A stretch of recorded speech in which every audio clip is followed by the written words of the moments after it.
طریقہ کیا تھا کہ جب کوئی رسول کے دوستوں میں سے آتا تھا اور کہتا تھا کہ یا رسول اللہ آج میں بہت پریشان ہوں, آپ میرے حق میں دعا کر دیں کہ اللہ میری پریشانی کو دور کرے.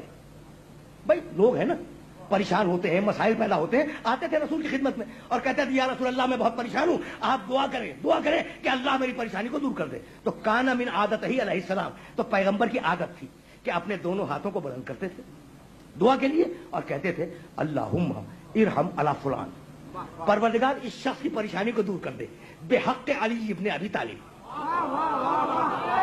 سننا جملے سننا, لیکن مجھے جانا آگے.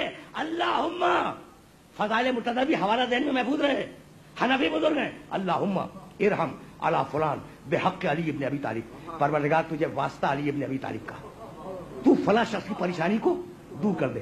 کانا, ابھی واقعہ مکمل نہیں ہوا, واقعے کو مکمل کرنا چاہ رہا ہوں. کانا من سیرت ہی علیہ السلام, نبی کی سیرت یہ تھی کہ علی کا واسطہ دیا کرتے تھے.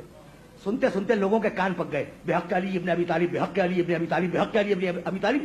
ایک دن جب رسول نے دعا کی اللہم ارحم علی فلان بے حق علی ابن ابی طالب, ایک نے دوسرے سے کہا, اب نام نہیں ہے واقعی میں, کسی شخص سے کہا کہ بھئی آخر بات کیا ہے, یہ آخر بات کیا ہے کہ رسول جب بھی دعا مانگتے ہیں علی کا وسیلہ, علی کا واسطہ, یہ آخر بات کیا ہے, یہ ہمارا اور تمہارا نام کیوں نہیں لیتے؟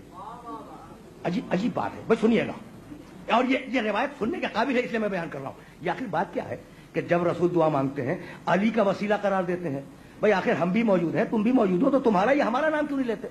تو تسلی کے لیے دوسرے شخص نے کہا کہ بھئی مت گھبراؤ, ابھی تو ہم پریشان ہیں نا, ابھی تو ہم پریشان ہیں, اس لیے علی کا وسیلہ ہے اور علی کا واسطہ ہے.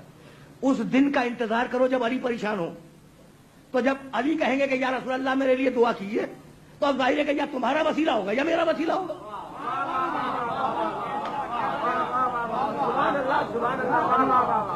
میں نے بڑی زحمت دی, لیکن یہ جملہ سننے کے قابل ہے. بھائی یہ واقعہ مکے کا ہے, واقعہ مکے کا ہے. رسول نے ہجرت کی, مکے کی زندگی ختم ہوئی, مکے سے سفر اختیار کیا, مکے کا زمانہ گزر گیا, رسول نے ہجرت کی مدینے آئے, ہجرت کا پہلا سال گزرا, دوسرا سال گزرا, تیسرا سال گزرا, ہجرت کا چوتھا سال آیا. نبی اپنی مسجد میں تشریف فرما ہے اور شمع رسالت کے پروانے نبی کو گھیرے ہوئے بیٹھے ہیں. اب لوگ استفادہ کرنے کے لیے بیٹھے ہی تھے, علم حاصل کرتے تھے, سارے لوگ گھیرے ہوئے بیٹھے ہیں کہ اتنے میں مسجد کے دروازے سے علی داخل ہوئے اور کہا السلام علیکم یا رسول اللہ, اللہ کے رسول آپ پر میرا سلام ہو. اور وہی کہ علی نے چیخ کر کہا کہ یا رسول اللہ آج میں بہت پریشان ہوں, آج آپ میرے حق میں دعا کریں کہ اللہ میری پریشانی کو دور کرے. ایک نے دوسرے کو دیکھا کہ وہ دن آ گیا, یعنی لوگ بھولے نہیں تھے,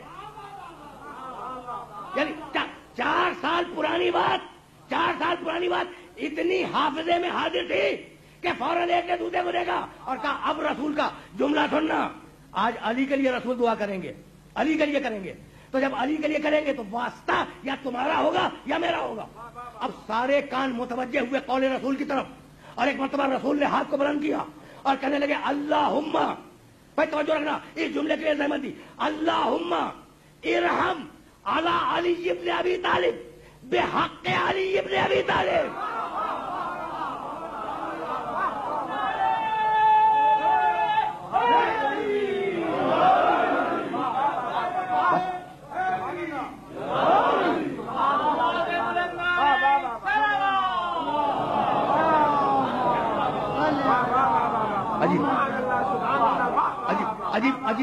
عجیب مسائل ہیں اور عجیب مسائل ہیں. اللہم ارحم علی علی ابن ابی طالب, پروردگار علی کی پریشانیوں کو دور کر, علی ابن ابی طالب کی پریشانیوں کو دور کر, بے حق علی ابن ابی طالب, تجھے واسطہ علی ابن ابی طالب کا, تجھے واسطہ علی ابن ابی طالب کا.